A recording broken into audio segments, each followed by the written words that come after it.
बंगाल में पहले चरण की 152 सीटों पर 92.88% वोटिंग हुई है। ये आंकड़े भी अंतिम आंकड़े नहीं है, इसमें और बढ़ोतरी होगी। और चुनाव आयोग का भी यही कहना है कि 92.88% वोट तो डल चुके हैं। ये संख्या इससे ज्यादा है। कितनी ज्यादा है ये हम आपको 4 मई को काउंटिंग से पहले बताएंगे। वैसे जो करीब 93% मतदान हुआ है, इसे पश्चिम बंगाल में अब तक का सबसे ज्यादा मतदान कहा जा रहा है। 2021 के वोटिंग प्रतिशत से अगर तुलना की जाए तो ये करीब 10% ज्यादा है। आमतौर पर वोटिंग प्रतिशत दो स्थिति में बढ़ता है। पहला, सरकार के खिलाफ जबरदस्त नाराजगी हो या फिर कोई घटना जिसके चलते वोटिंग प्रतिशत बढ़ जाए। अब जब बंगाल में जमीनी हकीकत देखी जाए तो कहीं भी आपको सरकार के खिलाफ गुस्सा नहीं दिखाई देगा। बीजेपी के नेता भी ये बात मानते हैं कि ममता के खिलाफ जमीन पर कोई नाराजगी नहीं है। हाँ, टीएमसी के नेताओं के खिलाफ जरूर जनता में नाराजगी, और यही कारण है कि ममता बनर्जी ने इस बार अपने करीब 100 विधायकों के टिकट या तो काट दिए या फिर उनकी सीट बदल दी, जिससे ये नाराजगी भी दूर हो गई। ऐसे में सवाल उठ रहे हैं कि इस बार का ये भारी मतदान कहीं एसआईआर के खिलाफ लोगों के गुस्से का कारण तो नहीं है, क्योंकि पश्चिम बंगाल में चुनाव आयोग ने इतनी सख्ती दिखाई थी कि लोगों में गुस्सा साफ साफ देखा जा रहा था। और अब जब 93% के करीब वोटिंग हो चुकी है, तब सवाल उठ रहे हैं कि क्या ये चुनाव आयोग की सख्ती का जवाब है? क्योंकि अब तक बीजेपी दावा करती थी कि टीएमसी के लोग बूथों पर कब्जा कर लेते हैं, लेकिन इस बार बीजेपी ने यह शिकायत भी नहीं की है। फिर भी वोटिंग प्रतिशत बढ़ गया है, और यही कारण है कि बीजेपी के नेता बेचैन दिखाई दे रहे हैं। बीजेपी नेताओं की इसी बेचैनी को लेकर आज हम अपनी स्पेशल रिपोर्ट में करने जा रहे हैं बात। नमस्कार, मैं हूं अंशिता।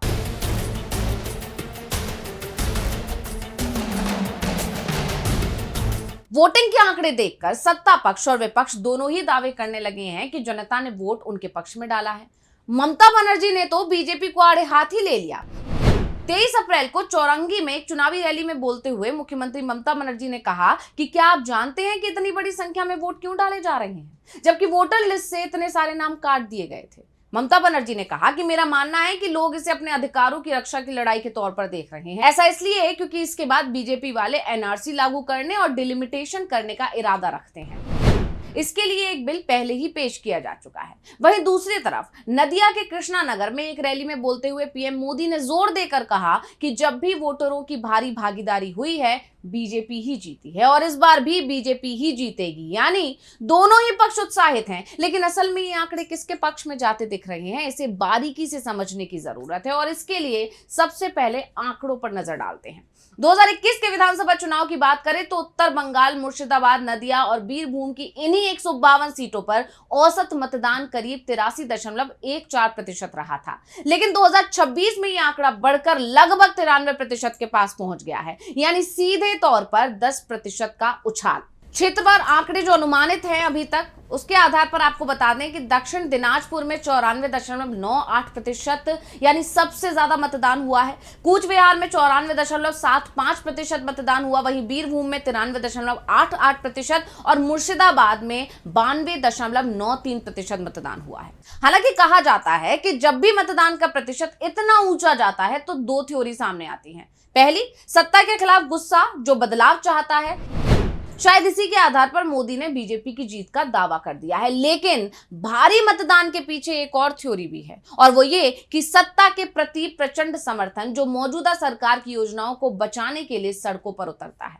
तो आपको बता दें कि बंगाल में हुई बम्पर वोटिंग में दूसरी वाली संभावना ज्यादा नजर आ रही है। यानी पहले चरण में एंटी इनकम्बेंसी यानी सत्ता विरोधी लहर गायब दिख रही है। तो इस चुनाव की सबसे बड़ी तस्वीर है महिलाएं।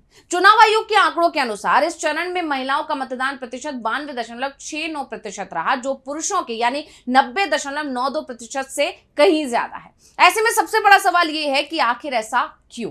तो इसको लेकर विश्लेषकों का मानना है कि ममता बनर्जी की लक्ष्मी भंडार और युवा साथी जैसी योजनाओं ने एक ऐसा वोटर बेस तैयार कर दिया है जिसे तोड़ पाना बीजेपी के लिए टेढ़ी खीर साबित हो रहा है। बीजेपी ने अपने घोषणा पत्र में महिलाओं को 3,000 रुपए देने का वादा किया है, लेकिन बंगाल की ग्रामीण महिलाओं ने इसे हवाई वादा समझकर नकार दिया है। और ममता बनर्जी जो 1,500 रुपए दे रही हैं, उस पर विश्वास जताया है। और इसकी बड़ी वजह महाराष्ट्र में लाड़की बहन योजना को लेकर एनडीए सरकार का जो झोल सामने आया था, उसने महिलाओं का विश्वास बीजेपी से उठा दिया। और अब बात करते हैं राज्य में उठे दूसरे मुद्दों। की, तो बीजेपी ने इस बार भ्रष्टाचार और बेरोजगारी को बड़ा मुद्दा बनाया। संदेशखाली जैसी घटनाओं को लेकर सरकार को घेरने की बहुत कोशिश की, लेकिन जमीनी हकीकत कुछ और ही बयां कर रही है। दक्षिण बंगाल और उत्तर बंगाल के ग्रामीण इलाकों में लोगों का कहना है कि प्रशासन के खिलाफ नाराजगी तो है, लेकिन दीदी का विकल्प कौन? यही वो बिंदु है जहां बीजेपी पिछड़ती दिख रही है। 15 साल की सत्ता के बाद भी ममता बनर्जी के खिलाफ कोई गंभीर एंटी इनकम्बेंसी नजर नहीं आ रही है। एंटी इनकम्बेंसी के बावजूद ममता के खिलाफ लोगों में ज्यादा नाराजगी नहीं है, लेकिन एसआईआर बीजेपी के लिए मुसीबत बनती जरूर दिख रही है, क्योंकि स्पेशल इंटेंसिव रिवीजन का असर इस बार के विधानसभा चुनावों पर काफी है। बीजेपी जो है एसआईआर को घुसपैठियों और फर्जी मतदाताओं को हटाने की कवायद बता रही है, और हो सकता है एसआईआर से बीजेपी को फायदा भी हो कि उसका कोर वोटर मजबूत हुआ हो, लेकिन सवाल है कि इससे क्या वो मतदाता बीजेपी के साथ आएंगे जो पहले उसके साथ नहीं थे? वहीं दूसरी तरफ टीएमसी ने इसका विरोध किया है और इसका काउंटर नैरेटिव बनाया है, जिससे उसका पारंपरिक वोट बैंक भी मजबूत हुआ। पश्चिम बंगाल में लाखों परिवार ऐसे हैं जिनके किसी एक सदस्य का नाम मतदाता सूची से हटाया गया है। ऐसे हालात में उस परिवार के बाकी मतदाताओं की नाराजगी किस पर भारी पड़ेगी, ये देखने वाली बात है। तो एसआईआर के कारण लोगों को होने वाली असुविधा का असर भी दिख सकता है, और इसीलिए बीजेपी की चिंता बढ़ी हुई है। इन सब के अलावा बंगाली अस्मिता बनाम बाहरी का मुद्दा भी इस बार चुनाव में हावी है। टीएमसी लोगों को यह समझा रही है कि अगर बीजेपी यहां सत्ता में आ जाती है तो पश्चिम बंगाल की मूल प्रकृति ही बदल देगी, जबकि बीजेपी लोगों को यह बताने में जुटी है कि वो बाहरी नहीं है। लेकिन जनता सवाल पूछ रही है कि ममता के अलावा विकल्प कौन है। यानी कहा जा सकता है कि बंपर वोटिंग तो ममता के पक्ष में ही जाती दिख रही है। ऐसे में सवाल यह है कि क्या बीजेपी का सपना इस बार भी टूट जाएगा? और उससे भी बड़ा सवाल ये कि उत्तर बंगाल में बीजेपी ने पिछले चुनाव में जो मजबूती हासिल की थी, क्या वो उससे भी पिछड़ जाएगी? दरअसल 2019 लोकसभा और 2021 विधानसभा में उत्तर बंगाल में बीजेपी का प्रदर्शन अच्छा रहा था, इसलिए बीजेपी इस बार भी इन्हीं सीटों पर सबसे ज्यादा फोकस कर रही थी, क्योंकि वो जानती है कि दक्षिण में उसकी दाल गलना नामुमकिन है।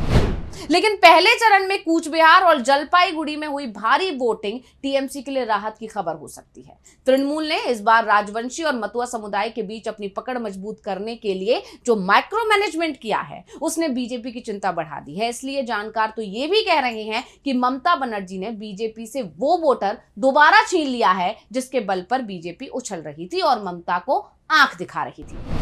अब एक और चीज इस मतदान में देखने को मिली, और वो ये कि बंगाल का मतदाता अब डराने धमकाने की राजनीति से ऊपर उठकर अपने लोकतांत्रिक अधिकार का प्रयोग कर रहा है, क्योंकि ये चुनाव भी पूरी तरह शांत नहीं रहा। आप जानते हैं मुर्शिदाबाद और कुछ अन्य इलाकों में टीएमसी और विपक्षी कार्यकर्ताओं के बीच हिंसक झड़पें हुई, बमबाजी की खबरें भी आईं, लेकिन इन सब के बावजूद मतदाताओं का हौसला नहीं डगमगाया।